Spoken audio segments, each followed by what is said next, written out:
nueva temporada de Aprendo en Casa y en Clase, un programa del Ministerio de Educación. Esta modalidad de entrega educativa está dirigida a los estudiantes de básico y diversificado.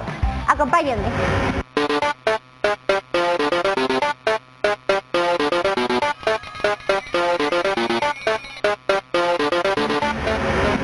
Bienvenidos a este espacio educativo Aprendo en Casa y en Clase y al segmento de comunicación y lenguaje. Soy Michelle Calderón y en esta oportunidad desarrollaré el tema de verbos imperativos para el ciclo de educación básica. Para poder tratar un poco más acerca de este tema es importante que recordemos qué es un verbo. Un verbo es una acción. ¿Y cuáles son las acciones que podemos tener? Salta, corre, escribe, dibuja. Son esas acciones que alguien o algo va a realizar, es decir, están conjugadas. Si no estuviesen conjugadas, no serían verbos. Pero hay diferentes tipos de verbos. Esto depende mucho de la intención que tengamos en las oraciones. Y para poder ejemplificarlo un poco mejor, vamos a realizar una actividad. Ustedes ya han realizado el juego de Simón dice. Y Simón dice consiste en brindar algunas instrucciones o indicaciones teniendo la frase Simón dice al inicio. Entonces, si yo digo Simón dice, lo que yo diga después va a tener que realizarlo la otra persona. Entonces vamos a jugar a Simón dice. Yo voy a dar algunas indicaciones y para esto tengo una compañera que me va a apoyar en el juego. Vamos a darle la bienvenida a la profesora Vanessa Estrada. Muchas gracias por el apoyo, profesora. Y entonces el juego consiste en, voy a dar algunas indicaciones, pero ustedes en casa y la profesora acá deben realizarlas únicamente cuando yo diga Simón dice. ¿Preparados? Vamos a hacer una pequeña prueba. Simón dice levanta las manos. Muy bien.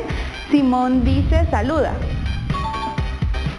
Simón dice toca tu nariz. Muy bien. Salta. Pero no dije Simón dice, ¿verdad? Muy bien. Es muy importante que estemos muy pendientes de cuando yo diga Simón dice. ¿Preparados? Vamos de nuevo. Simón dice da una vuelta. Simón dice saluda. Simón dice salta de nuevo. Simón dice da una vuelta. ¿Da otra vuelta? Perfecto, porque no dije Simón dice. Muy bien. Felicidades entonces a la profesora Vanessa y a ustedes en casa que realizaron esta actividad con nosotros. Muy bien, ¿y qué realizamos en esta actividad? Estuvimos dando algunas indicaciones, ¿verdad? Es decir, dábamos instrucciones que la otra persona debía realizar. Pero, ¿cómo dimos esas instrucciones? ¿Qué utilizamos para dar esas instrucciones? Utilizamos algunos verbos.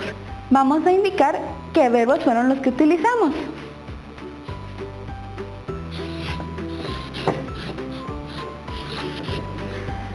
Utilizamos el verbo salta.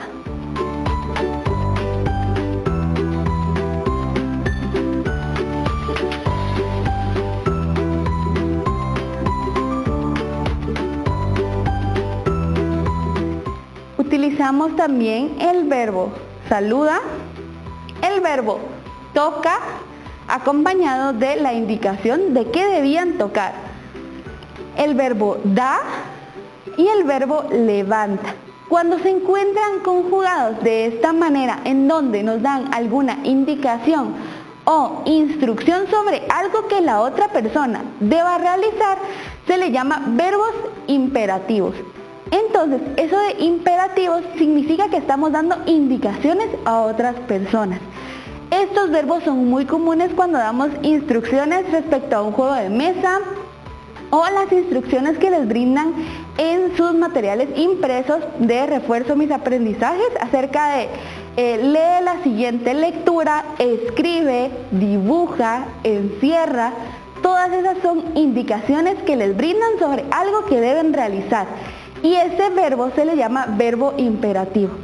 Usualmente se coloca al inicio de la oración porque nos da la idea de qué debemos realizar.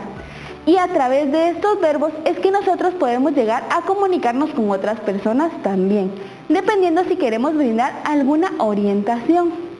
Es muy importante que tomemos en cuenta que en los verbos imperativos también depende mucho lo que nosotros realicemos con el cuerpo, porque al momento de dar una indicación puede que ésta suene de manera muy fuerte o muy poco cortés. Así que es importante que tomemos en cuenta que los verbos imperativos suelen dar esa sensación. Y si nosotros la acompañamos de una postura que también demuestre esa poco cortesía, vamos a dar una idea equivocada y quizás no vayamos a lograr el objetivo, y es que la otra persona realice esta actividad.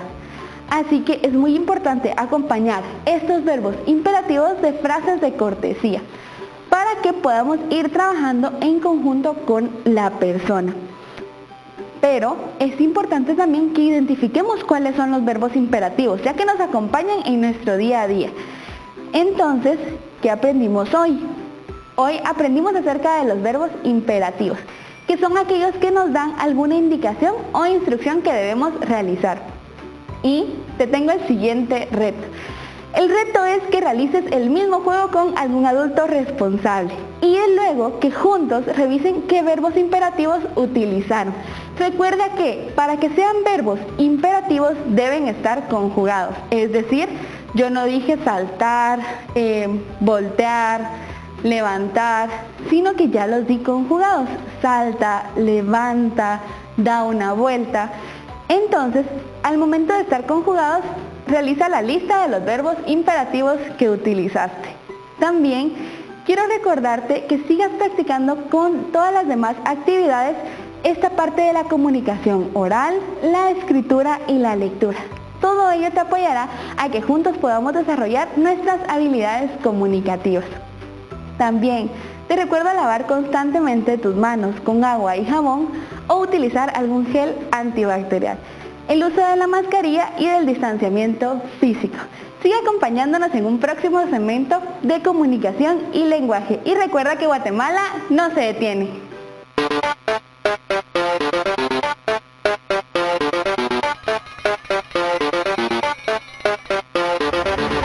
Bienvenidos a un segmento más de Ciencias Sociales y Formación Ciudadana.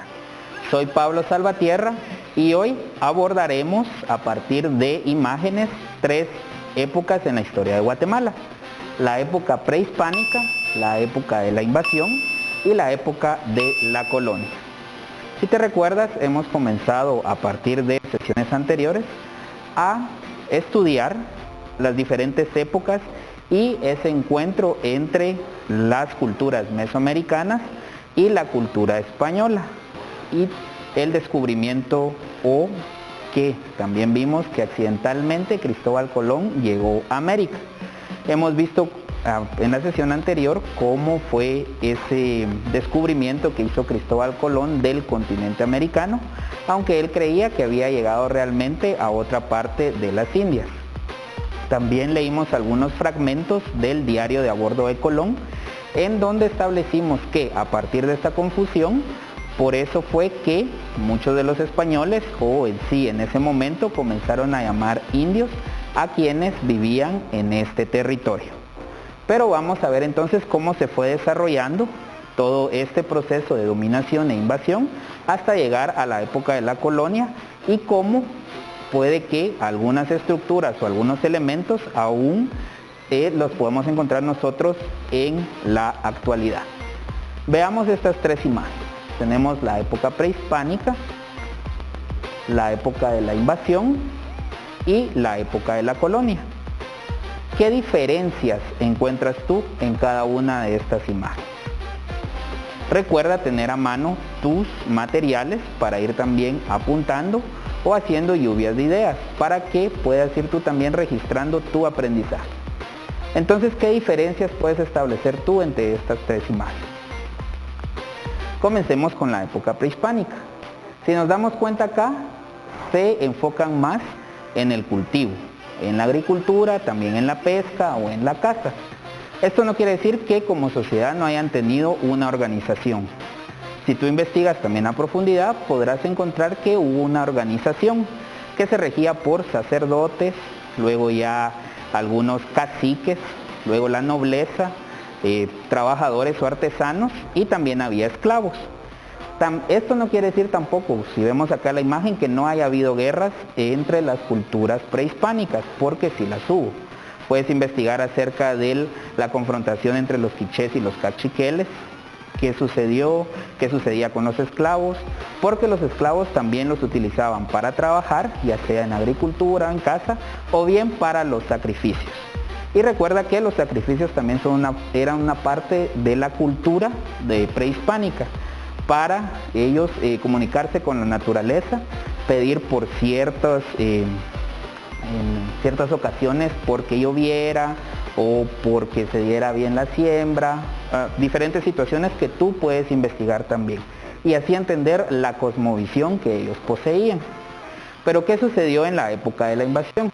¿Te recuerdas que con base a los fragmentos que leímos del diario a bordo, Cristóbal Colón estaba buscando una ruta más corta hacia las Indias, ya que querían competir con Portugal e Inglaterra? Entonces, ¿qué sucede al momento de la invasión?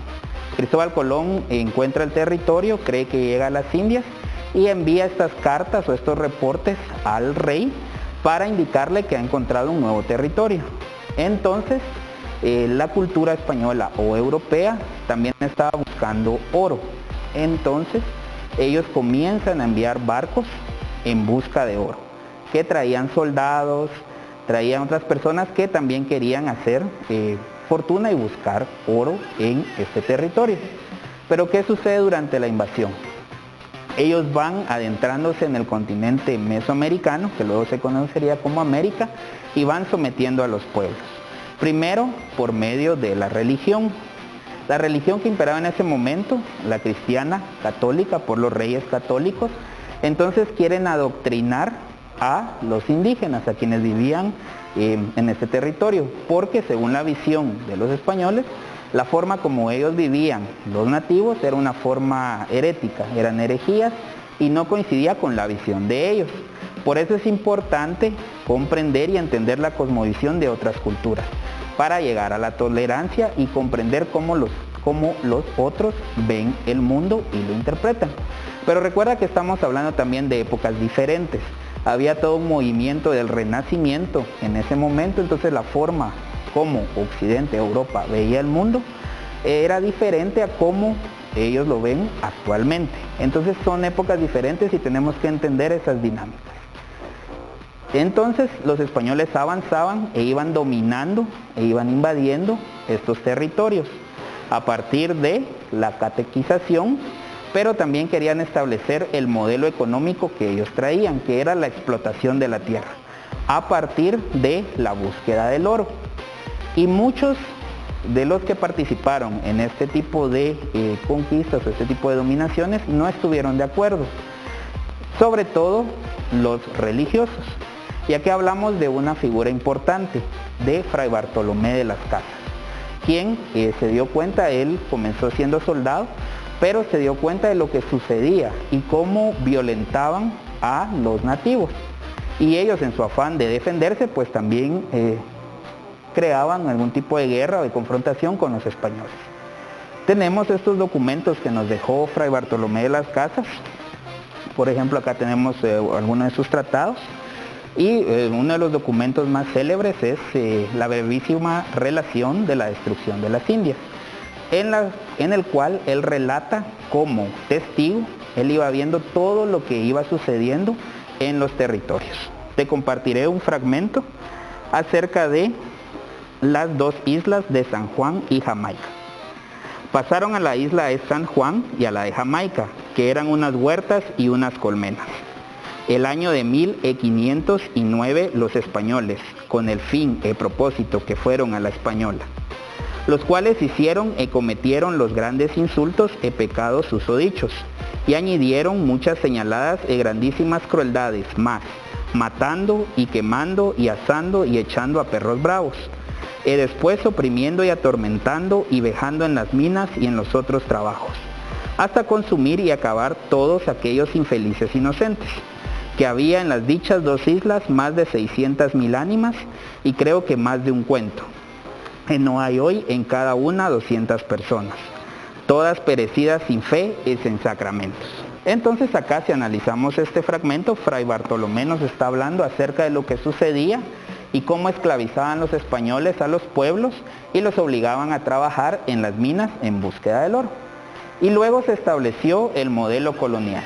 El modelo colonial se deriva de la época de la invasión y tenemos sistemas que se establecieron en ese momento para perpetuar o para mantener este periodo. ¿Qué caracteriza este periodo? Pues había que darle tributo a los reyes, por ese motivo ponían a trabajar los indígenas, pero también se sostuvo a partir del modelo de la encomienda y el requerimiento. El requerimiento era un documento que se leía en determinado territorio, en donde se requería que los pobladores de ese lugar atendieran a la religión, que era la religión cristiana católica, por medio de la catequización, y que las tierras pasaran a ser del rey, del reino. Pero luego existía la encomienda, es decir, a los españoles que estaban dominando en ese momento se les daban esas tierras y ellos tenían poder sobre los pobladores que estaban en ese territorio. Y pues lamentablemente lo que hacían eran obligarlos a trabajar o esclavizarlos. Entonces se creó también una estructura social a partir de españoles, luego los criollos, que son o eran quienes nacieron directamente en Guatemala, pero de padres españoles, los mestizos, que ya es una mezcla entre españoles y los pobladores del territorio, luego lo vendían los indígenas o nativos, y por último también los descendientes afroamericanos, que fueron utilizados de la misma forma que los indígenas como esclavos. Entonces, a partir de esto que hemos estudiado hoy, también te invito a que tú sigas profundizando acerca de esta historia del territorio mesoamericano y de Guatemala, pero que a la vez tú puedas identificar si alguna de estas épocas o algunos elementos de esta época aún se mantienen en nuestro país. Ten presente de seguir todas las recomendaciones de higiene, el uso correcto de la mascarilla, el lavado constante de manos, o bien que las desinfectes con alcohol en gel. Y recuerda que lo más importante es que Guatemala no se detiene. Hasta un próximo segmento.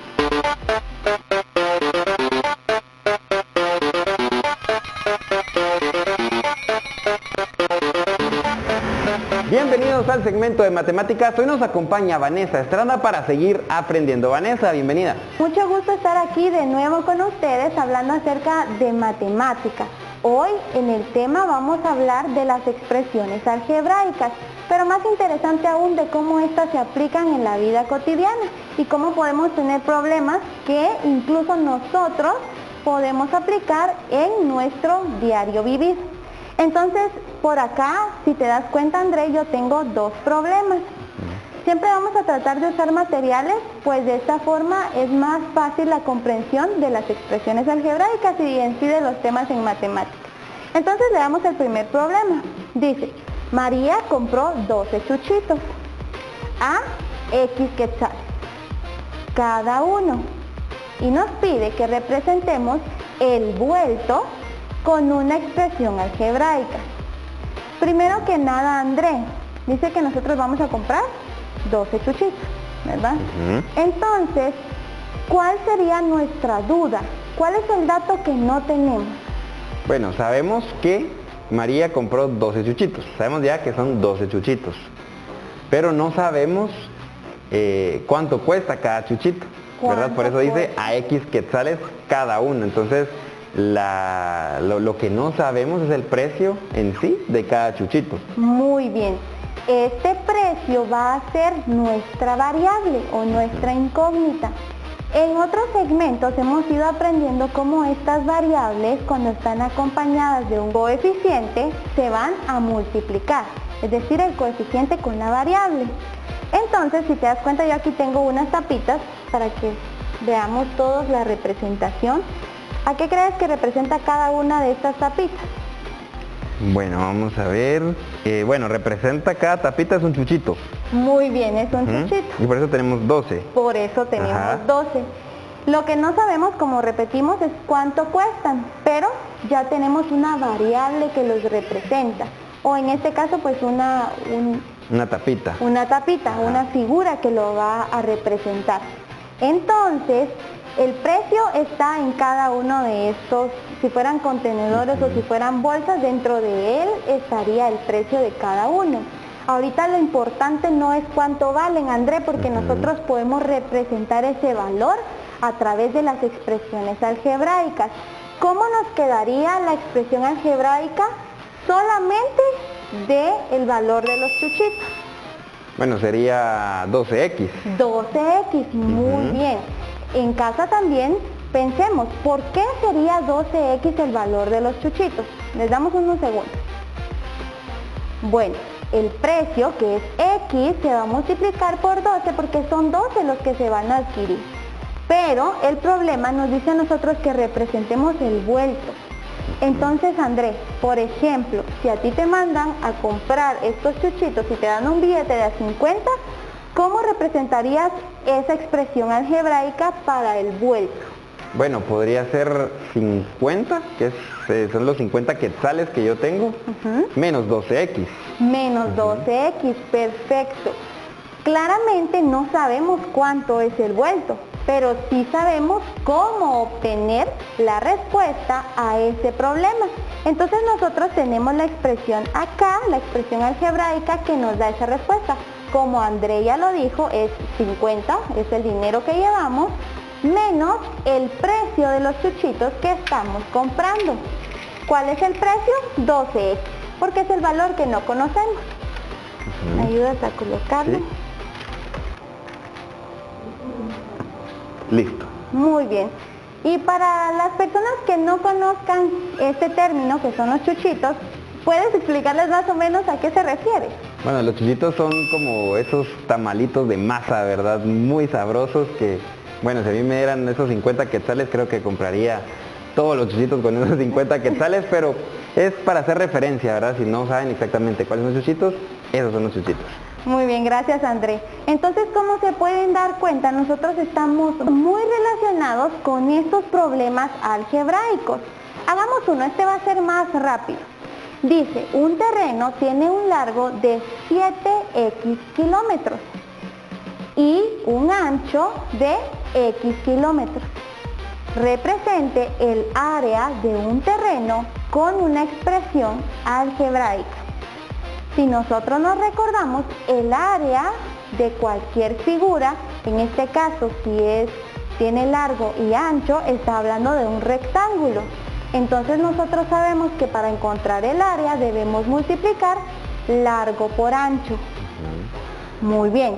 El largo de nuestra expresión dice 7x. El largo de nuestro terreno es 7x y el ancho es x kilómetros. Entonces, al multiplicarlo para encontrar el área, ¿cuánto tendríamos, André?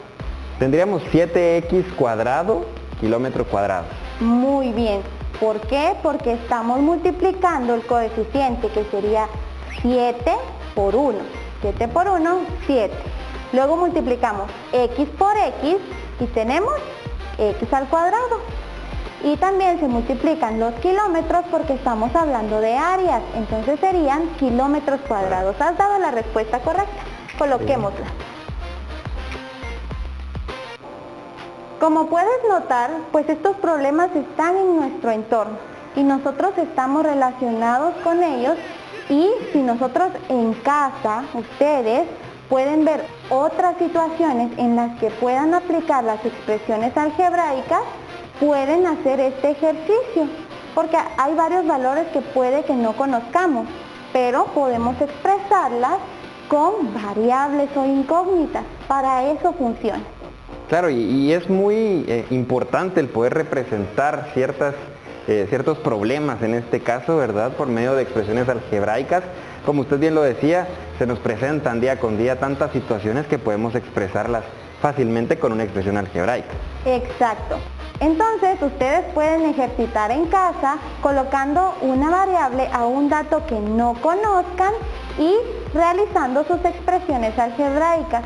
Lo importante aquí es que podamos contextualizar nuestra expresión a una situación que estamos viviendo en ese momento.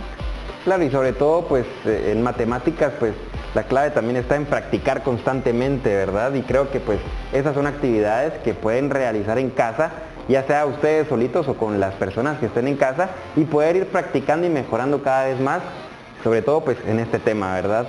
Vanessa, ya para ir finalizando, yo le invito por favor, porque recordemos la importancia de mantener una buena higiene. Ustedes en casa recuerden lavarse las manos constantemente y utilizar su mascarilla. Vanessa, ¿alguna última recomendación que usted le quiera dar a todas las personas que están en casa? Sí, como siempre les recomiendo a ustedes que puedan ejercitar y que todo lo que vayan aprendiendo lo anoten y lo guarden, pues eso les va a ayudar a repasar los temas y que tengan más habilidad para resolver los problemas. Perfecto, Vanessa, pues muchísimas gracias. Es así como llegamos al final del segmento de matemáticas, y ustedes en casa recuerden que Guatemala no se detiene.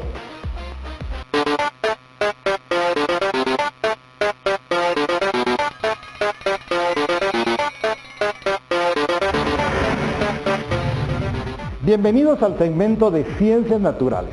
El día de hoy vamos a ver un tema muy importante en el área de física, como lo es el movimiento. En este caso, vamos a hacer experimentos de laboratorio acerca del movimiento rectilíneo uniforme y el movimiento rectilíneo uniformemente variado o acelerado, como se le llama también. Para ello es importante pues que primero recordemos esa frase de Galileo Galilei que dice: no hay mejor conocimiento que el conocerse a uno mismo. Y precisamente gracias a Galileo tenemos, por ejemplo, los experimentos con plano inclinado. Y en este caso vamos a relacionar dos variables importantes en la cinemática, como lo es la posición y el tiempo.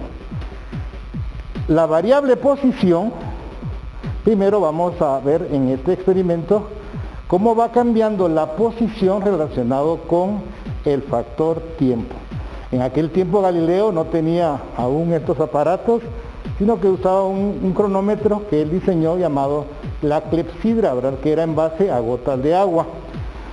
Entonces, primero tenemos acá, es importantísimo que seamos muy observadores. La experimentación es importante para poder interpretar la naturaleza y lo que sucede en ella. Entonces, primero vamos a hacer la observación. Acá tenemos aceite vegetal y acá tenemos agua pura. Es importante la hidratación, ¿verdad?, también. Y en este caso vamos a agarrar, puedes agarrar un recipiente más grande para hacer más marcas. La idea es que primero observen cómo se mueve una gotita de agua, puedes hacerlo con una jeringa o con un gotero, y cómo va cayendo, ¿verdad?, y cómo va recorriendo las diferentes marcas que vamos haciendo, que son las posiciones. Pues en este caso son de 5 centímetros en 5 centímetros. Puedes hacerlas de 10 en 10, de 20 en 20, de acuerdo al tamaño del recipiente. En este caso se buscó un recipiente que fuera uniforme para ir viendo el recorrido de las gotas de agua cada vez que pasan por una posición determinada, ¿sí? Por supuesto que eso también lo puedes observar, o lo pueden hacer también con un carrito de batería, en donde ustedes pueden ir marcando las posiciones e ir calculando los tiempos que pasa por cada posición. De esa manera vamos a relacionar dos variables, que son la posición y el tiempo. Luego van a graficar, como lo vieron en clase, y van a observar qué tipo de figura van ustedes a obtener en esta gráfica, qué tipo de recta, o si obtienen una curva, para ver la relación entre las dos variables. ¿De acuerdo? Entonces, manos a la obra, tienes que calcular el tiempo, ya sea que tarda la gota de agua en pasar en las marcas de aceite, o bien el carrito recorriendo por las diferentes marcas que ustedes vayan poniendo, y calculen los tiempos. no tengan miedo de equivocarse en los tiempos o que hayan errores en la medición. El aprender de esos errores y las causas también es aprender ciencia, ¿verdad? Porque en la vida real hay muchos factores que pueden diferir estas mediciones cuando se habla del movimiento. Entonces, ese sería el primer experimento. Y van a obtener entonces una gráfica que se llama posición-tiempo. Van a obtener una recta y van a ver cómo se van recorriendo distancias iguales en tiempos iguales. A eso se le llama movimiento rectilíneo uniforme. Ahora quisiera que observaran el siguiente experimento. Acá tenemos un plano inclinado, el cual también vamos a hacer las marcas de las posiciones respectivas. Dependiendo qué tan largo sea el plano inclinado, de esa manera será el número de posiciones que podemos ir marcar. Acá, por ejemplo, vamos a hacerlo de 10 centímetros en 10 centímetros, 0, 10, 20, 30, 40, 50, hasta llegar a 100 centímetros, que equivale a, muy bien, 1 metro. ¿Sí? Acuérdate que para pasar de centímetros a metros, podemos dividir dentro de 100, que sería el factor de conversión, ya que 1 metro tiene 100 centímetros. Por lo tanto, aquí tendríamos en decimales 0.10, 0.20, 0.30, hasta llegar a 1 metro. Entonces, vamos a ir controlando también los tiempos. Ahora puedes hacerlo desde tu celular, controlar los tiempos que tardan en recorrer las diferentes distancias. Por ejemplo, primero en 10, hasta que llegue al tope. Muy bien. Luego vamos a ponerlo de 20, acá estaría en 20, hasta que llegue al tope respectivo. Debes calcular que la fricción no te afecte. Vamos a colocar bien la perinola y ahora sí, vamos a controlar los tiempos respectivos, ¿verdad? De 10 en 10 hasta que lleguen a 100, ¿verdad? Y en 100 también calculan cuánto tarda en llegar hasta el tope.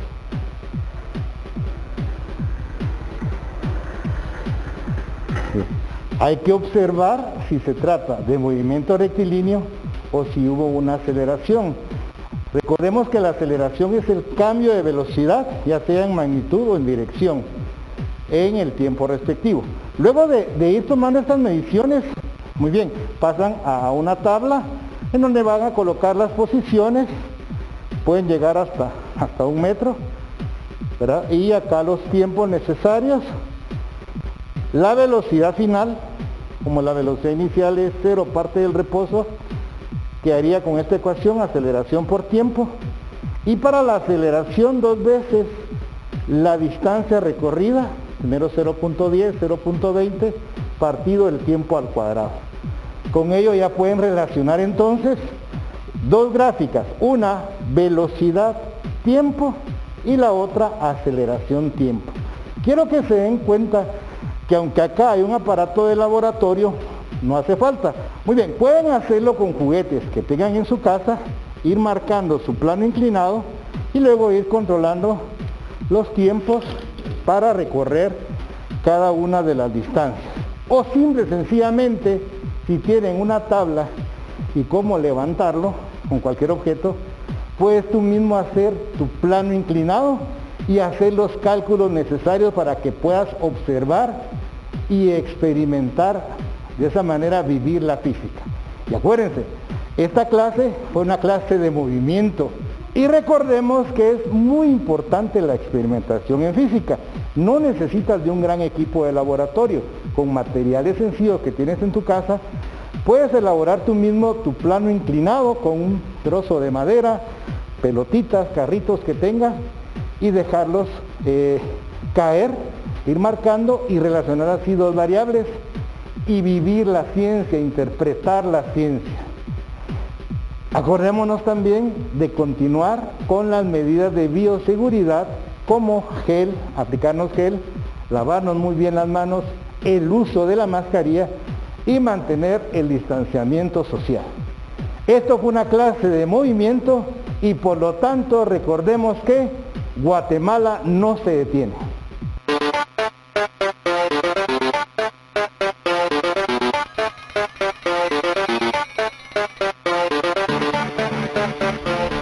Bienvenidos al segmento de apoyo socioemocional.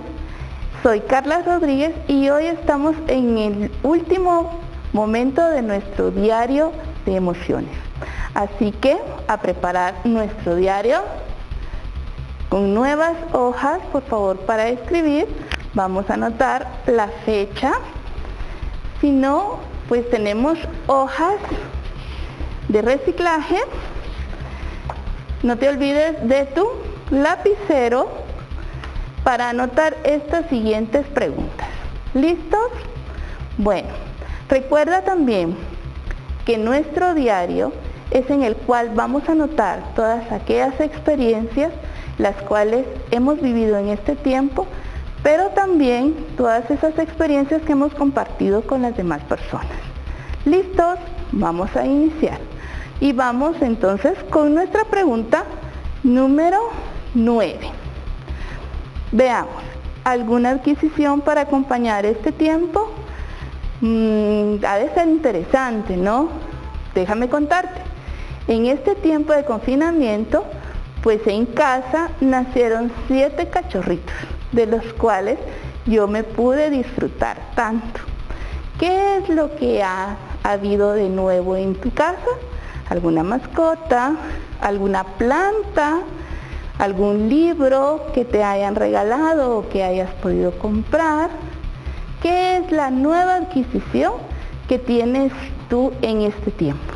¿La anotamos? Muy bien, ya tenemos algo más que escribir en nuestro diario. ¿Listo?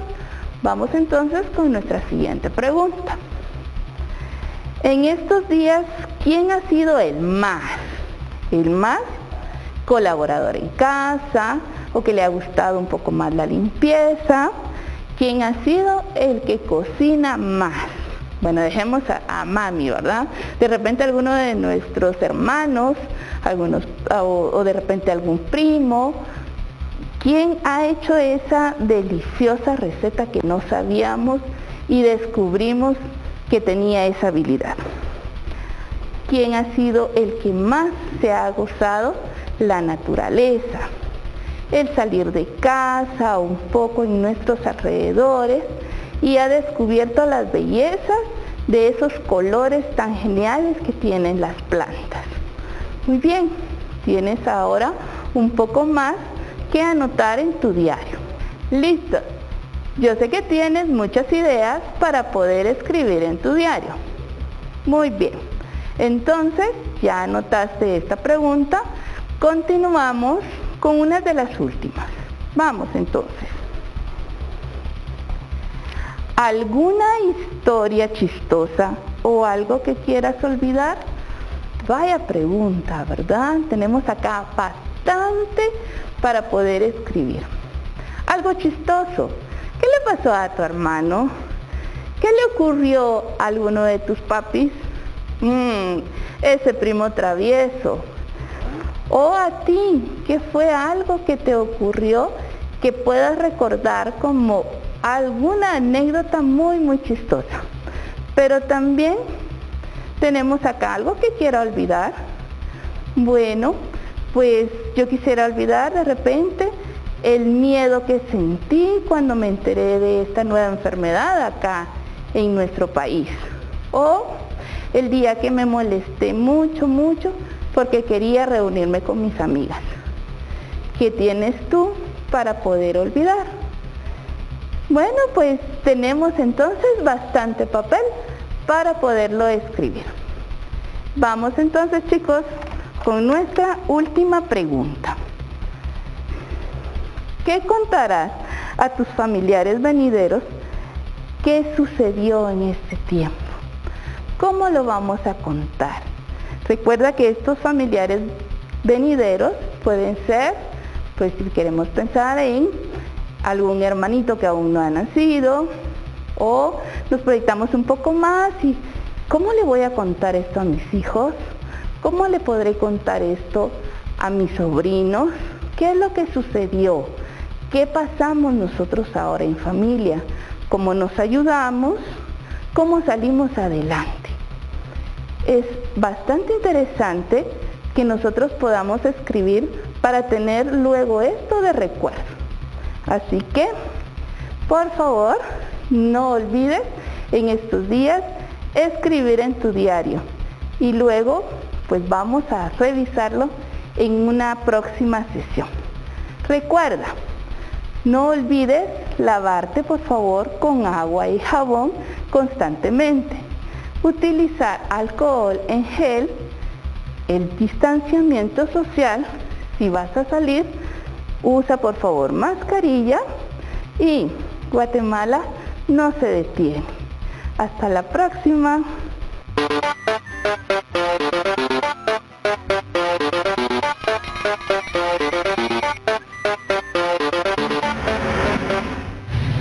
Bienvenidos al segmento de modalidades flexibles.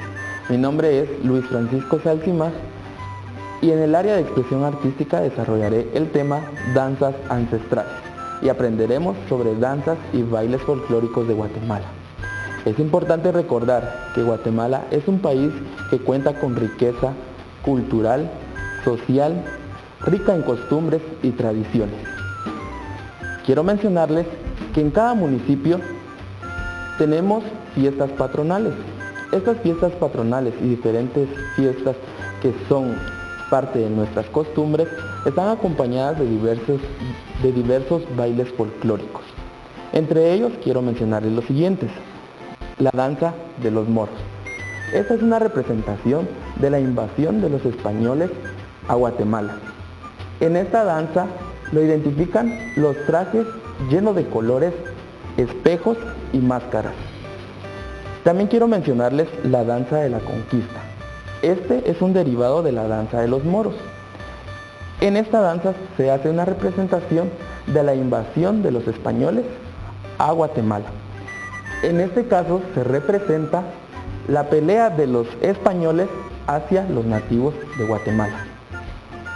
El baile rabinal achí también es otro baile que se practica en las Verapaces, en Alta y Baja Verapaz. Este baile hace mención y representa al enfrentamiento de los quichés con los rabinales.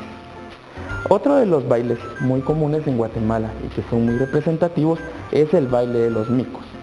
En él podemos observar que hay personas en donde utilizan diferentes máscaras y hacen este baile que se practica desde la conquista.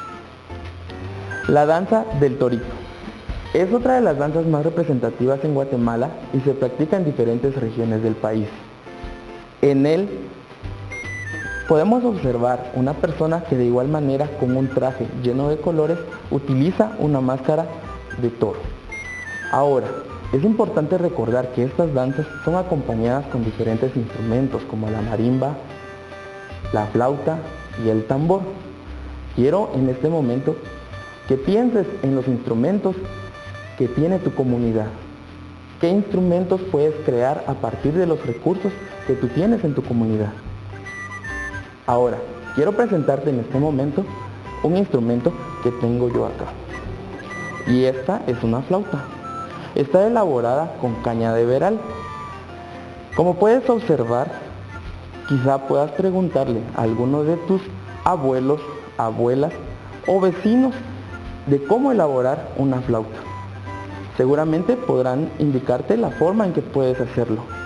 Como puedes observar, este material es de caña. Y acá tenemos lo que es la cera de abeja. Según la forma que tenga la caña, podemos omitir algunos de estos materiales. Quiero que observes la siguiente. Esta flauta está elaborada de diferente material, como lo es el tubo PVC. De igual manera, utilizamos la cera de abeja para darle o afinar este instrumento. Como puedes observar, los orificios que contiene esta flauta fueron elaborados por una persona. Quizá esta persona no ha estudiado el cómo elaborar estos instrumentos, pero de forma innata el conocimiento y el aprendizaje, de acuerdo a las diferentes culturas y enseñanzas de diferentes generaciones, han podido elaborar estos instrumentos. Quiero mostrarte también este instrumento que tú conoces el nombre, y este es un tambor. Como podemos observar, está elaborado de una madera hueca. Podemos observar que también tiene el parche correspondiente elaborado con la piel. Podemos también identificar que cada uno de los elementos que contiene este instrumento es vital para poder emitir sonidos cuando nosotros ejecutamos este instrumento. Puedes observar también las baquetas. También son elaboradas del material de madera. Cada uno con materiales que contamos en nuestra comunidad. Es importante también recordar que estos instrumentos son utilizados en diferentes actividades para realizar los bailes folclóricos. Tambores existen de diferentes tamaños que emiten diferentes sonidos. Por ejemplo, este que es pequeño emite un sonido más agudo. Los tambores más grandes emiten sonidos más graves. Me comentaba mi abuelo que los tambores grandes son utilizados para las piezas que ejecutan en una cofradía, mientras que estos tambores que son más pequeños son utilizados para el acompañamiento que se realiza a las danzas y bailes folclóricos que tenemos en Guatemala. Recuerda que también tú puedes crear tus propios instrumentos con los materiales que cuentas en casa o en tu comunidad. Recuerda también que debes mantener tus manos limpias y aplicar constantemente el alcohol en gel. Recuerda mantener el distanciamiento social y recuerda que Guatemala no se detiene. Hasta pronto.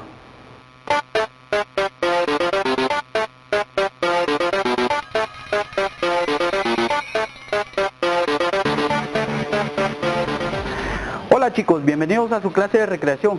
Soy Eduardo y hoy les voy a enseñar a cómo jugar el capirucho. Antes de empezar a jugar el capirucho, les voy a enseñar a cómo armar uno. Para eso vamos a necesitar el siguiente material: una botella de plástico, vamos a necesitar una tijera, también vamos a necesitar un lápiz y cinta adhesiva. Como paso número 1, vamos a cortar la botella. Vamos a tratar de que la botella no nos quede muy grande ni muy pequeña. Recuerda que para cortar la botella necesitas la ayuda de algún adulto que esté en casa. Puede ser papi, puede ser mami o alguno de tus hermanos mayores. Entonces la cortamos y nos va a quedar de esta forma. Como paso número 2, vamos a agarrar el lápiz, vamos a amarrar la pita, le hacemos un nudo fuerte para que no se nos salga. Amarramos fuerte. Ahora le hacemos un agujero a la tapa para ingresar la pita. Vamos a traspasar la tapa con la pita.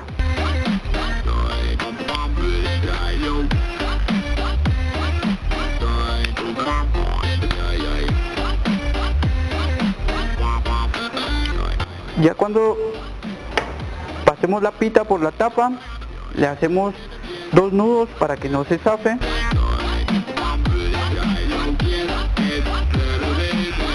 Y nos va a quedar de esta forma. Ahora vamos a enroscar la tapa acá en el pedazo de botella. El tamaño de la pita debe ser de esta forma, que dé la vuelta completa acá.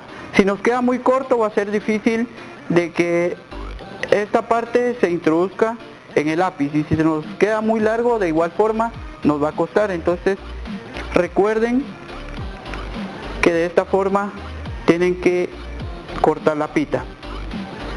Ya que tenemos armado nuestro capirucho, le vamos a colocar la cinta en la orilla para que no nos lastimen. Lo agarramos de esta forma.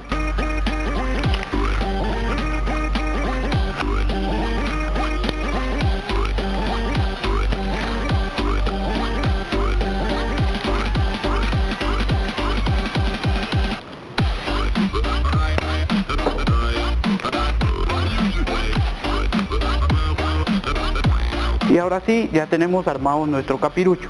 Bueno, ahora que ya tienes armado tu capirucho, te voy a enseñar a jugarlo de 3 formas. La modalidad número 1 es la forma básica. Para hacer este juego vamos a impulsar la mano hacia arriba. El capirucho va a subir. Cuando esté hasta arriba, impulsamos hacia abajo. El capirucho va a dar la vuelta y va a ingresar de esta forma. Observa el ejemplo.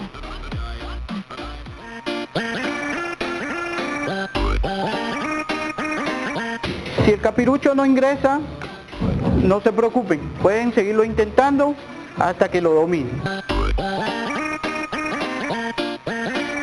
Realicen 5 veces el ejercicio, 5 veces seguidas, sin confundirse. El juego número 2, vamos a realizarlo de esta forma. Sostenemos el capirucho con la mano izquierda y colocamos la mano derecha sobre el capirucho.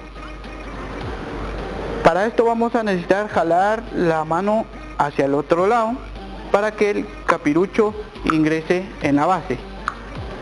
Vamos, observen el ejemplo y lo hacemos de nuevo.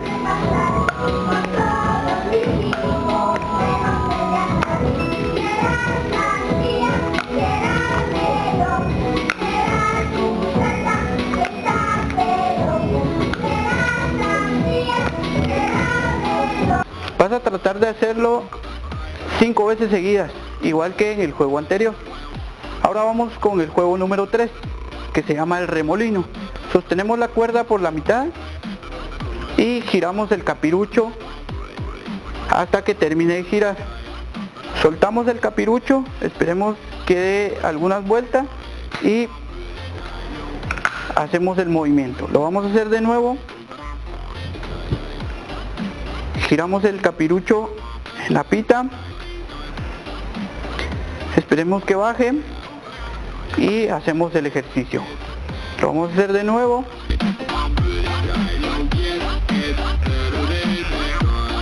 Esperamos que gire y hacemos el ejercicio. De igual forma que los juegos anteriores, el reto es hacerlo 5 veces seguidas sin confundirse. Así que te reto a que utilices tu imaginación para armar tu capirucho. Puedes decorarlo, puedes hacerlo más grande, así como yo lo hice, puedes hacerlo como tú quieras. Con esto hemos terminado la clase de hoy. Recuerda, utilizar mascarilla, el distanciamiento social, lavarte las manos. Recuerda, Guatemala no se detiene. Nos vemos en una próxima.